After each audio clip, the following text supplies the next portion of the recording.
저는 이제 피벗이 있게 되면 어떻게 될 것이냐. 이제 금리 인하를 마음 놓고 해도 된다라는 사인이 되니까 투자 자금이 또 다시 주식시장으로 집중적으로 몰리는 그런 구간으로 될 거라고 생각합니다.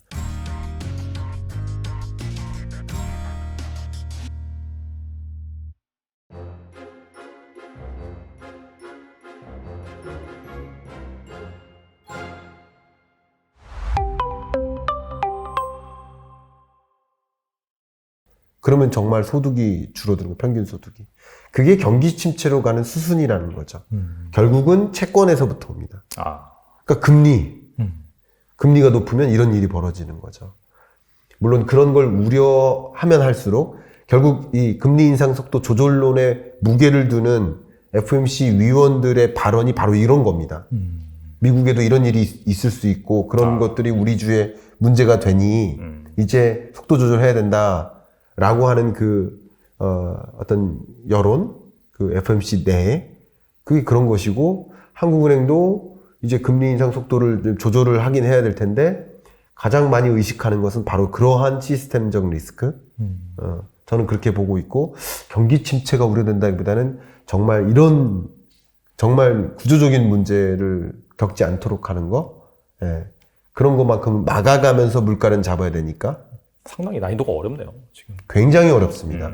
그래서 제가 연초부터 계속 말씀드렸던 게 중앙은행들의 고심이 깊은 이유가 안 좋은 선택지 중에 덜 안 좋은 것을 고르는 거예요.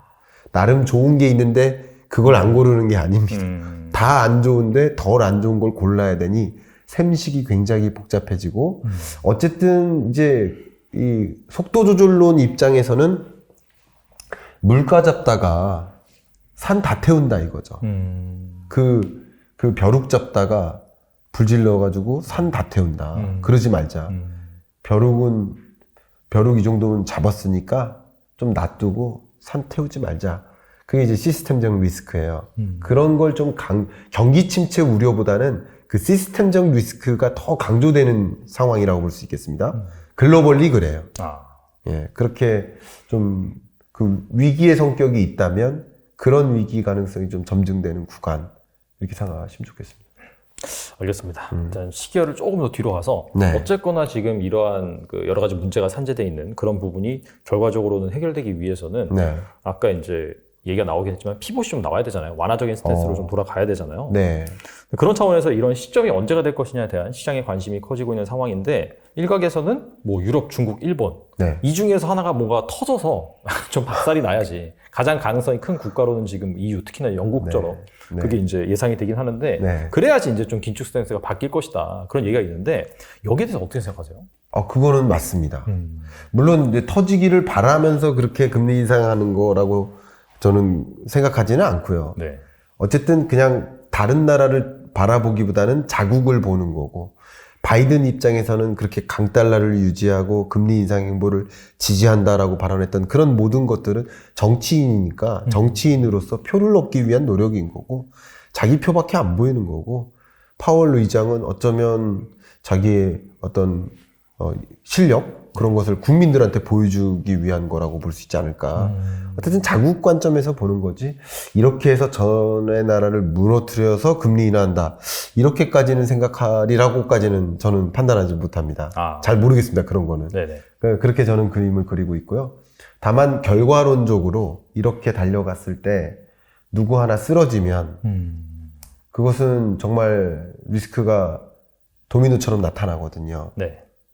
그런 것들 이제 특히 신흥국발의 가능성도 높고 몇몇 취약 신흥국들 혹은 영국이나 취약 유러피언 국가 이들이 좀 취약한 국면들이 좀 많이 보여요. 남유럽 국가들 이런 국가들의 진짜 시스템적 리스크가 발생하면 급격히 이 금리 인상 속도 조절이나 피벗에 대한 얘기가 점증될 수 있고요.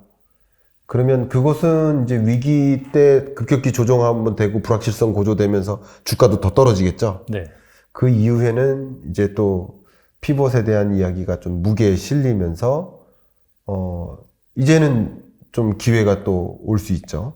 그렇게 되면 좀 V자에 해당되는 시나리오라고 볼 수도 있어요. 만약에 그런 식으로 전개되면. 네. 다만 저는 이제 피벗이 있게 되면 어떻게 될 것이냐. 저는 그림을 어떻게 그리고 있냐면 목표 물가를 조정할 것으로 보고 있습니다. 아. 그러니까 우리가 지금 갖고 있는 이 목표 물가 2%는 네. 2010년대에 등장한 거예요. 아, 그전에는 더 높았나 보네요. 예. 오. 과거에는 우리도 뭐 3.5가 목표 물가인 적도 있고, 마치 신흥국들처럼 그 특정 신흥국들은 목표 물가가 3.5 사이기도 하죠. 나라마다 다른 거죠. 원래 신흥국들은 고성장 고물가 고금리, 맞아요. 네. 이 선진국일수록 저성장 저물가 저금리, 그죠? 이런 구조니까 우리도 막 가파르게 달려갈 때는 고물가 고금리였잖아요. 목표 물가도 2%가 안정적인 게 아니라 뭐 3.5, 4가 안정적이다라고 봤을 때가 있어요. 근데 어쨌든 근래 경제에서 2%를 목표 물가로 선정하게 된 배경은 이 물가 상승률이 2%가 채 안 됐기 때문이에요. 그러니까 너무 낮은 물가, 디플레이션이 걱정됐어요. 맞아요. 기억하시죠? 2020년, 21년 마이너스 물가도 몇 번 찍고 이러다가 디플레이션 오는 거 아니냐. 그리고 일본처럼 가는 거 아니냐. 이런 게 더 중요한 과제였었어요. 그러니까 결국 목표 물가는 뭐냐면 너무 낮은 물가를 끌어올리자는 목표였어요. 2%는 돼야 되지 않느냐. 이런 기조였던 거죠. 근데 어떻게 보면 목표 물가 자체가 타겟 인플레이션 자체가 뉴노멀이 될 수 있다는 거죠. 2.5나 3으로. 왜냐면 왜 3%가 뭐가 문제냐 이거예요. 그때부터는. 3%도 괜찮다. 3%가 우리 경제에 가장 적당한 물가다라는 것을 그냥 파월이 혼자 선언하진 않고요. 그런 부분에 대해서 논의 절차를 거치겠다. 뭐가 맞는 목표 물가인지. 이번에 이 긴축 행보에 대한 그 성적을 우리가 스터디 하겠다라고 발표했던 것처럼 역시 마찬가지. 그러면 이거는 음모론적으로 해석을 먼저 해본다면 네. 금리 인하의 당위성을 찾는 과정인 거예요. 이해하시죠? 아마 연평균 물가 제도를 도입했던 적이 있어요. 왜냐하면 그때는 물가가 조금씩 오르는데 2%를 상회해서 오르는데 21년입니다. 그러면 이제 금리 인상해야 되는 거 아니냐라고 했을 때 금리 인상 없다라고 얘기할 때의 근거가 한두 번 물가가 2%를 상회한다고 그것만 보고서 내가 금리 인상하지 않겠다. 연평균 물가 상승률을 가지고 보겠다. 왜냐하면 연초는 2%가 안 되는 물가였고 연 중반부터 2%를 상회하니까 어쨌든 21년 내내 금리 인상 안 하려면 그 근거가 뭐냐면 연평균 기준으로는 어쨌든 2% 정도밖에 안 된다. 이게 근거로 삼았던 거예요. 제가 음모론적으로 말씀드리면 네. 역시 지금까지 2% goal이라는 단어를 얼마나 많이 외쳤습니까? 만방에. 그러면 그 2% 목표 물가를 실현하기 전까지는 금리 인상 계속 하겠다라는 얘기였는데 아니 얘가 갑자기 금리를 동결은 하겠지만 갑자기 목표 물가 자체가 4, 3을 윗돌고 있는데 그런데 금리 인하의 근거를 삼을 수 있을까요? 안 되겠죠. 그렇죠.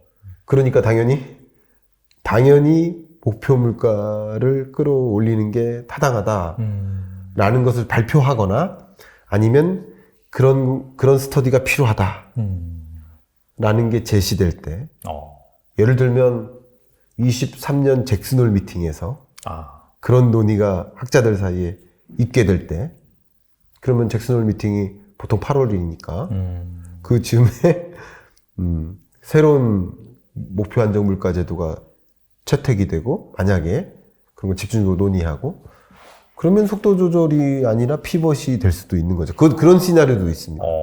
저는 여기에 조금 무게를 두고 있습니다. 그래도 그런 시스템적 문제까지 가져가도록 통화 당국이 그렇게 지켜만 보지는 않을 것이다라고 생각을 저는 하고 있기 때문에 좀 그렇게 보고 있습니다. 네, 그럼 되게 궁금해진 게 뭐냐면은 사실 시장에서 원하는 게 피벗이잖아요. 어차피 이제 주식 시장에서 가장 좀 호재라고 볼 수 있는 게 긴축은 사실 악재고 네. 반대로 이제 완화적인 스탠스로 간다라고 했을 때 네. 뭐 사실 그때 상황에서 뭐 실적이 뭐 좋거나 나쁘거나 그건 일단 두채치고 네. 완화로 가? 라고 하면은 분명히 좀 환호가 나올 수 있긴 하거든요. 네, 맞습니다. 근데 지금 교수님이 말씀하신 시나리오는 절대적인 그런 물가 수준 올림으로 인해서 뭔가 좀 그 피봇의 뉘앙스를 펼쳐준다라고 한다면은 네. 사실 그만큼 또 금리를 안 내리는 거잖아요. 어떻게 본다면은. 네. 그렇죠. 그렇다면은 그 상황에서 약간 주식시장 같은 경우에는 약간 헷갈릴 수도 있을 것 같은데. 아니요. 왜냐하면 네. 물가를 높게 목표 물가를 높게 잡는다는 얘기는 이제 금리 인하를 마음 놓고 해도 된다라는 사인이 되니까. 그러니까 결국은 목표 물가를 새로 잡는 의사결정이 있기 전에 네. 그러니까 순서는 이런 거죠. 목표 물가를 새로 잡자라는 적어도 스터디는 해야 됩니다. 뭐 예를 들어서 연준에서 용역을 주는 거예요. 그래서 뭐 용역 연구기관이 연구를 한다던가, 아니 자체적으로 연구를 한다든가, 스터디를 하고, 스터디 결과, 그래, 우리 미국 경제에는 3%가 적당해. 발표를 하죠. 그러면 다음 FOMC 때는 금리 인하를 하는 거죠. 예를 들어 수순이 이런 흐름이에요. 그러니까 결국은 요거부터 있기보다는 요거부터 있다는 거죠. 사인을 준다는 거죠. 그런 종류예요. 그러니까 사인을 주기 위한 목적이라기보다는 사인이 될 거라는 거죠. 그게 피봇에 대한 사인이 될 것이고, 그러면 기준금리의 인하 스탠스로부터 적어도 한 3개월 전에 그걸 확인할 수 있는 시그널인 거죠. 그럼 이거는 저는 개인적으로 투자 자금이 또 다시 주식시장으로 집중적으로 몰리는 그런 구간으로 될 거라고 생각합니다. 그러면 이제 여태까지 얘기를 좀 종합해 보면은 결과적으로 이제 금리 인상을 하는 그 시기에 종료된 시점은 빠르면 내년 1분기고 아니면 2분기가 될 수가 네, 있고. 1, 2분기라고 생각합니다. 하지만은 이제 그 상황에서 좀 상당 기간 또 유지할 수 있다라고 이제 말씀하셨잖아요. 물가 안 다른 떨어지니까. 일이 없으면 일단은 저는 지금으로서는 계속 동결이라고 보고 있습니다. 그렇다면 그런 피봇이 되는 시점 그리고 거기에 이제 D-한 3개월 정도? 네. 그때가 이제 주식시장이 좀 선행한다라고 네. 이제 말씀하셨으니까 그렇다면 뭔가 이게 투자자 입장에서는 어느 정도 주식으로 약간 시선을 돌려야 되는 시점이 네. 정확하게는 알 수 없지만 한 네. 대략적으로 언제쯤이라고 그렇게 좀 보면 23년 빠르면 3분기, 늦으면 4분기겠죠. 그 정도. 피봇에 대한 그 어떤 시그널을 알리는 시점. 그렇죠? 그러니까 피봇에 대한 시그널은 바로 그런 거라는 거죠. 저는 그렇게 생각합니다. 물론 이런 금융 혹은 시스템적 리스크가 정말 발생하면 굉장히 빠른 속도로 그게 달라질 수는 있겠죠. 네. 말씀하신 대로 좋은 지적이시고요. 네. 근데 그런 리스크는 그것의 영향력은 강합니다. 이번에 리스크 워치를 보니까 영향력은 강해요. 네. 그러나 그것이 발생할 가능성은 낮게 보고 있는 거예요. 그러니까 그것을 그냥 정상적인 시나리오로서 보기엔 좀 어렵지 않을까. 개인적으로는 그렇게 판단하고요. 가능성도 있겠지만.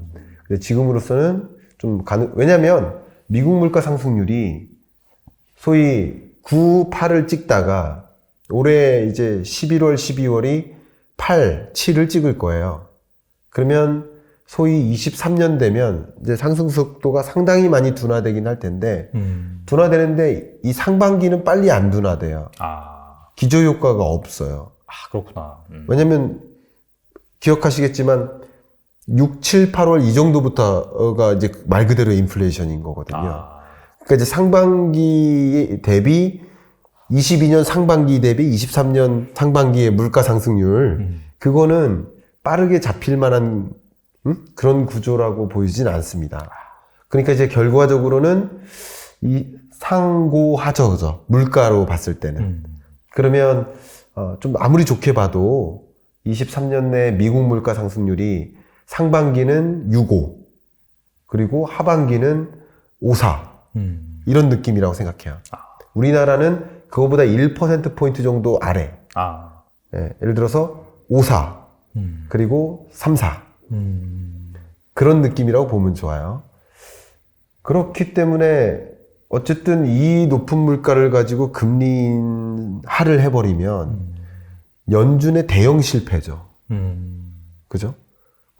지금까지 말 거짓말이 되는 거죠. 그거는 좀 하기 힘듭니다. 그렇겠네요. 사실. 그렇죠. 탄핵되지 않는 한. 탄핵이 되면 됐지. 자기가 그렇게 말해놓고 그 세계가 파월의 입에 주목하는 그런 기사가 그냥 이렇게 됐는데, 올해 내내. 그런데 자기가 2%라는 그 목표 물가를 그렇게 강조해놓고 2%가 도달되지 않았는데 금리 인하를 한다? 그것은 파월 입장에서 그걸 받아들일 수는 없을 것 같아요. 그래서 받아들이려면 근거가 있어야 되는데 그 근거가 이렇게 된다라는 거죠. 그래서 이런 게 가능한 시나리오다. 그렇게 보고 있습니다. 2020년, 2021에 돈 못 번 사람들은 정말 부끄러워요. 그건 아무나 돈 벌 때예요. 모든 사람이 돈 버는. 근데 그게 저는 또 2030년 전후로 온다고 봐요. 그럼 그때까지 아무것도 안 하냐? 아니거든요. 그때 왔는데 여러분 준비를 안 하고 있으면 못 잡아요.